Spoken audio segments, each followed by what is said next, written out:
A'udzubillahi minasyaitonirrajim. Bismillahirrahmanirrahim. Assalamualaikum warahmatullahi wabarakatuh. Balik lagi dengan Dr. Bobet, healthcare expert. Sudah 10 tahun saya bekerja di bidang ini dengan MBA, CFA, dan CPD HTS Expertise. Kali ini kita akan lanjut membahas bagaimana untuk mengendalikan perilaku organisasi. Materi ini yang saya pakai untuk mengajar di salah satu universitas di Jakarta tentang organizational behavior. Ini background saya, CV saya. Seperti yang sudah saya sampaikan sebelumnya, di sources atau textbook yang digunakan bersumber dari 3 textbook ini yang paling priority: Managing Health Services, Organization System, Management of Hospitals and Health Services dari Rockwell Schultz and Alton J. Johnson. Bicara untuk bagaimana mengendalikan perilaku organisasi, untuk definisinya sudah sempat kita sampaikan di video sebelumnya.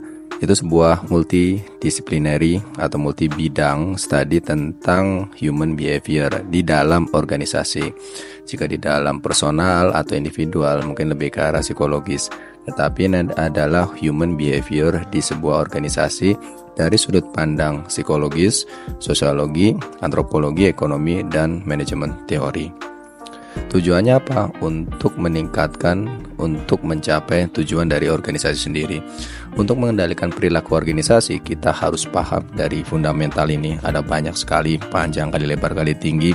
Ada individual behavior, ada group dynamics, organizational structure, organizational culture, motivasi, leadership, komunikasi, change management, job design, and performance management. Ini banyak kali lebar kali tinggi.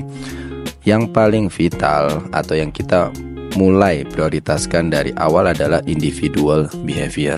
Jadi yang individual behavior, bagaimana agar kita dapat mengendalikan personality dari si individual ini.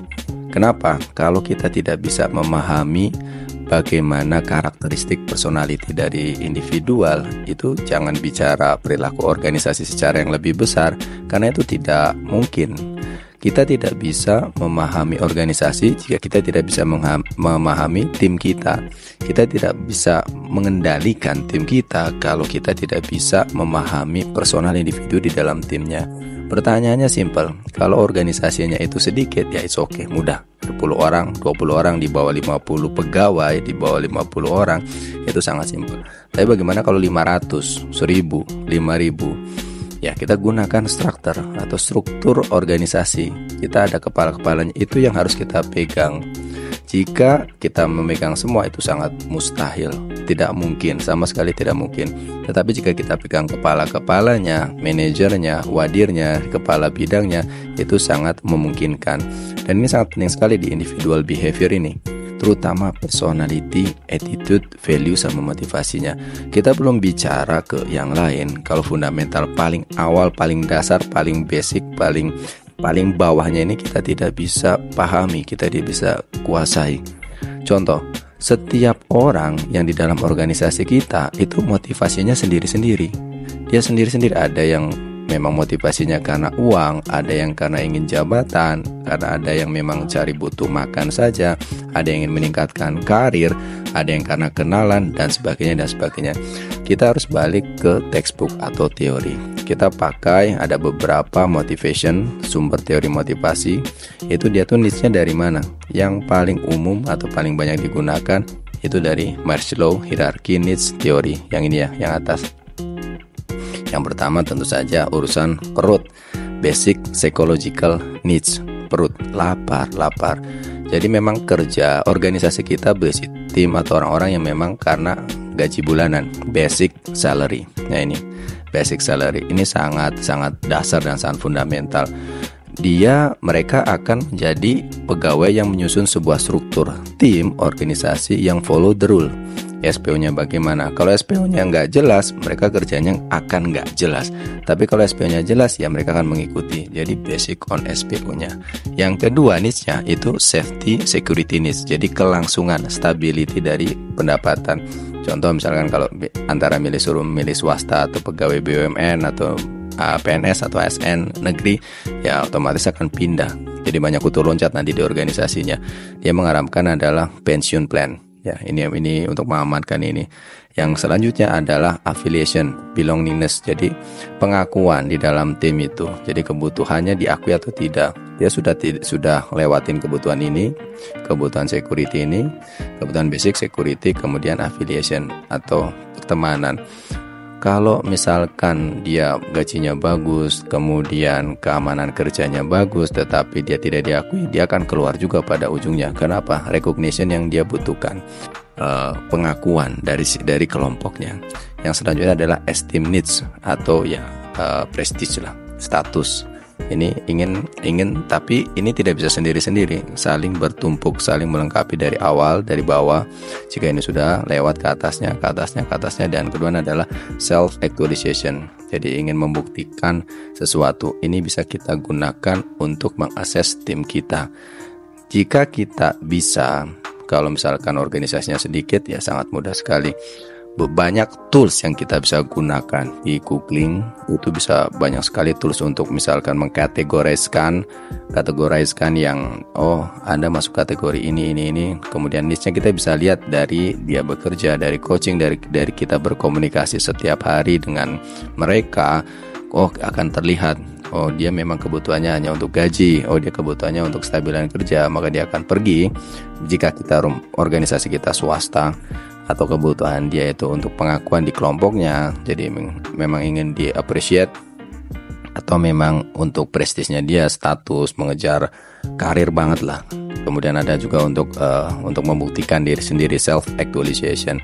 Ini sangat-sangat penting atau sangat vital untuk dapat membuat kita bisa memetakan tim kita ini tipikal kategorinya yang mana.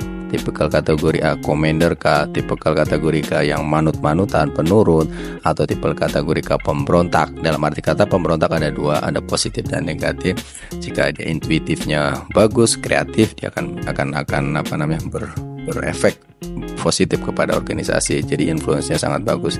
Tapi jika dia pemberontak dalam arti kata apa-apa ingin mudah atau apa-apa itu tidak ingin follow prosedur, observant, yaitu akan merugikan tim kita itu sendiri. Ini nanti relate-nya sama leadership-nya dari kemampuan atasan kita atau kemampuan kita sebagai leader di sana. Untuk mengendalikan organisasi itu, fundamental tadi ya sangat penting. Fundamental ini individual behavior yang pertama. Jika Anda sekarang posisinya adalah sebagai pegawai atau posisi di bawahan, Anda akan, menurut saya ya, pengalaman empirical saya, itu sangat sulit untuk dapat mengendalikan organisasi karena tidak ada bargaining apa-apa di tangan Anda. Anda hanya pegawai di bawah, kecuali memang Anda atasan atau mungkin bahkan pemilik langsung, pemilik tunggal atau anak pemilik tunggal, ya bahkan tidak perlu ilmu seperti ini, fundamental seperti ini tidak usah dipakai ya. Semuanya sudah taat dan patuh, kanan-kanan, kiri-kiri. Jadi ya tinggal Anda suruh-suruh saja. Tapi ketika Anda adalah seorang profesional yang di-hire untuk sebuah organisasi tersebut, maka sangat saya anjurkan untuk dapat memahami masing-masing dari fundamental ini. Yang paling pertama, yang tadi kita sudah bahas adalah individual behavior. It's impossible to understand your organization if you unable to understand your team. Ya, mulai dari tim Anda, mulai dari personal dari tim itu. Jika organisasi Anda itu kecil lingkupnya, mungkin it's make easier by far. Tetapi jika organisasi Anda itu 500 pegawai, 1000 or even further, ya Anda harus berpegang kepala-kepalanya. Jika Anda tidak memahami kepala-kepalanya dan hanya pasrah dan pasrah saja, Anda akan dipintari lah bahasanya, bukan ditipu ya, dipintari bahwa organisasi kita ini sangat puas. Beda ya. Semua pegawai kita atau organisasi kita itu belum tentu tidak puas, dissatisfied, tetapi mungkin not motivated, jadi tidak termotivasi. Itu pun sangat berbeda jauh. Jadi ya kerja jalannya organisasi kita itu seperti payat hidup, maju-maju, mundur-mundur, yang penting gajian, nggak disuruh sama aja, yang penting gajian. Itu langkah awalnya. Ini mungkin untuk awal yang bisa saya sampaikan, lanjutan dari video sebelumnya. Terima kasih.